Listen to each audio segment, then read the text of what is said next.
सबसे पहले तो ये बताइए, वहां सब कुशल मंगल है? आपकी तबीयत ठीक है? जी प्रधानमंत्री जी, बहुत बहुत धन्यवाद। आपकी विशेष का और 140 करोड़ मेरे देशवासियों की विशेष का मैं यहाँ बिल्कुल ठीक हूँ, सुरक्षित हूँ। आप सबके आशीर्वाद और प्यार की वजह से बहुत अच्छा लग रहा है। बहुत नया एक्सपीरियंस है ये। और कहीं ना कहीं बहुत सारी चीजें ऐसी हो रही हैं जो दर्शाती हैं कि मैं और मेरे जैसे बहुत सारे लोग हमारे देश में और हमारा भारत किस दिशा में जा रहा है। अ, ये जो मेरी यात्रा है, ये पृथ्वी से ऑर्बिट की 400 किलोमीटर तक की जो छोटी सी यात्रा है, ये सिर्फ मेरी नहीं है। मुझे लगता है कहीं ना कहीं हमारे देश की भी यात्रा है। बिकॉज जब मैं छोटा था, मैं कभी सोच नहीं पाया कि मैं एस्ट्रोनॉट बन सकता हूँ। लेकिन मुझे लगता है आपके नेतृत्व में आज का भारत ये मौका देता है और उन सपनों को साकार करने का भी मौका देता है। तो ये बहुत बड़ी उपलब्धि है मेरे लिए और मैं बहुत गर्व फील कर रहा हूँ कि मैं यहाँ पे अपने देश का प्रतिनिधित्व कर पा रहा हूँ। धन्यवाद प्रधानमंत्री जी। शुभ। आप दूर अंतरिक्ष में है, जहां ग्रेविटी ना के बराबर है, पर हर भारतीय देख रहा है कि आप कितने डाउन टू अर्थ है। आप जो गाजर का हलवा ले गए हैं, क्या उससे अपने साथियों को खिलाया?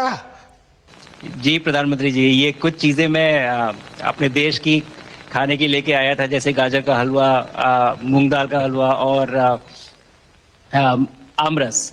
और मैं चाहता था कि ये बाकी भी जो मेरे साथी हैं, बाकी देशों से जो आए हैं, वो भी इसका स्वाद लें और चखें। जो भारत का जो रिच culinary हमारा जो हेरिटेज है, उसका एक्सपीरियंस ले। तो हम सभी ने बैठ के इसका स्वाद लिया साथ में, और सबको बहुत पसंद आया। कुछ लोग हैं कि कब वो नीचे आएंगे और हमारे देश आए और इनका स्वाद ले सके हमारे साथ। शुभ। परिक्रमा करना भारत की सदियों पुरानी परंपरा है। आपको तो पृथ्वी माता की परिक्रमा का सौभाग्य मिला है। अभी आप पृथ्वी के किस भाग के ऊपर से गुजर रहे होंगे? जी प्रधानमंत्री जी, इस समय तो मेरे पास ये इंफॉर्मेशन उपलब्ध नहीं है, लेकिन थोड़ी देर पहले मैं खिड़की से, विंडो से बाहर देख रहा था, तो हम लोग हवाई के ऊपर से गुजर रहे थे। अच्छा। और हम दिन में 16 बार परिक्रमा करते हैं, 16 सूर्योदय और 16 संन्यास, सनराइज और सनसेट हम देखते हैं ऑर्बिट से। और बहुत ही अचंभित कर देने वाला ये पूरा प्रोसेस है।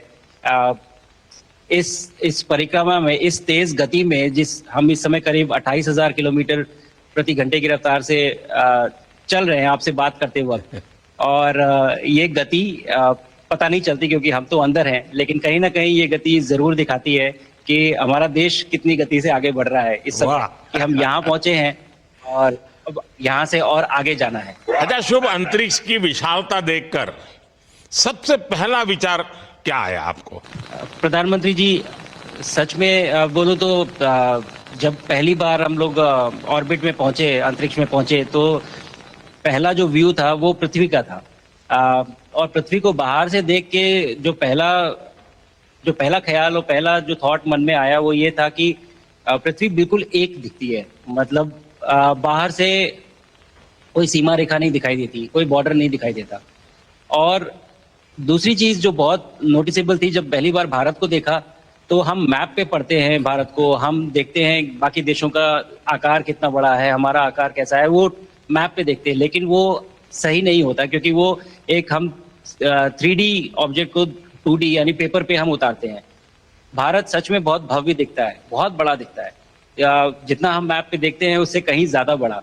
और जो वननेस की फीलिंग है, पृथ्वी की वननेस की फीलिंग है, जो हमारा भी मोटो है कि अनेकता में एकता, वो बिल्कुल उसका महत्व ऐसा समझ में आता है बाहर से देखने में कि लगता है कि कोई बॉर्डर एग्जिस्ट ही नहीं करता, कोई राज्य नहीं एग्जिस्ट करता, कंट्रीज नहीं एग्जिस्ट करती। फाइनली हम सब ह्यूमैनिटी का पार्ट है और अर्थ हमारा एक घर है और हम सब के सब उसके सिटीजन्स हैं। शुभांशु, स्पेस स्टेशन पर जाने वाले आप पहले भारतीय हैं। आपने जबरदस्त मेहनत की है, लंबी ट्रेनिंग करके गए हैं। अब आप रियल सिचुएशन में है, सच में अंतरिक्ष में है, वहां की परिस्थितियां कितनी अलग हैं, कैसे एडप्ट कर रहे हैं। यहाँ पे तो सब कुछ ही अलग है प्रधानमंत्री जी। ट्रेनिंग की हमने पिछले पूरे 1 साल में। सारे सिस्टम्स के बारे में मुझे पता था, सारे प्रोसेस के बारे में मुझे पता था, एक्सपेरिमेंट्स के बारे में मुझे पता था, लेकिन यहाँ आते ही सडनली सब चेंज हो गया। बिकॉज हमारे शरीर को ग्रेविटी में रहने की इतनी आदत हो जाती है कि हर एक चीज उससे डिसाइड होती है। पर यहाँ आने के बाद चूंकि ग्रेविटी माइक्रो ग्रेविटी है, एब्सेंट है, तो छोटी छोटी चीजें भी बहुत मुश्किल हो जाती हैं। अभी आपसे बात करते वक्त मैंने अपने पैरों को बांध रखा है, नहीं तो मैं ऊपर चला जाऊंगा। और माइक को भी जैसे छोटी छोटी चीजें हैं, अगर इसको छोड़ भी दूं तो भी ये ऐसे फ्लोट करता रहता है। पानी पीना, पैदल चलना, सोना बहुत बड़ा चैलेंज है। आप छत पे सो सकते हैं, आप दीवारों पे सो सकते हैं, आप जमीन पे सो सकते हैं। तो पता सब कुछ होता है प्रधानमंत्री जी। ट्रेनिंग अच्छी है, लेकिन वातावरण चेंज होता है तो थोड़ा सा यूज टू होने में 1-2 दिन लगते हैं, बट फिर ठीक हो जाता है। भारत की ताकत साइंस और स्पिरिचुअलिटी दोनों है। आप अंतरिक्ष यात्रा पर हैं, लेकिन भारत की यात्रा भी चल रही होगी। भीतर में भारत दौड़ता होगा। क्या उस माहौल में मेडिटेशन और माइंडफुलनेस का लाभ भी मिलता है क्या? जी प्रधानमंत्री जी, मैं बिल्कुल सहमत हूँ। मैं कहीं ना कहीं ये मानता हूँ कि भारत ऑलरेडी दौड़ रहा है, और ये मिशन तो केवल एक पहली सीढ़ी है उस एक बड़ी दौड़ का। और हम जरूर आगे पहुंच रहे हैं, और अंतरिक्ष में हमारे खुद के स्टेशन भी होंगे और बहुत सारे लोग पहुंचेंगे। और माइंडफुलनेस का भी बहुत फर्क पड़ता है। बहुत सारी सिचुएशंस ऐसी होती हैं नॉर्मल ट्रेनिंग के दौरान भी या फिर लॉन्च के दौरान भी, जो बहुत स्ट्रेसफुल होती हैं, और माइंडफुलनेस से आप अपने आप को उन सिचुएशंस में शांत रख पाते हैं, और अपने आप को काम रखते हैं, अपने आप को शांत रखते हैं, तो आप अच्छे डिसीजन ले पाते हैं। कहते हैं कि दौड़ते हुए भोजन कोई भी नहीं कर सकता, तो जितना आप शांत रहेंगे उतना ही अच्छे से आप डिसीजन ले पाएंगे। तो आई थिंक माइंडफुलनेस का बहुत इंपॉर्टेंट रोल होता है इन चीज़ों में।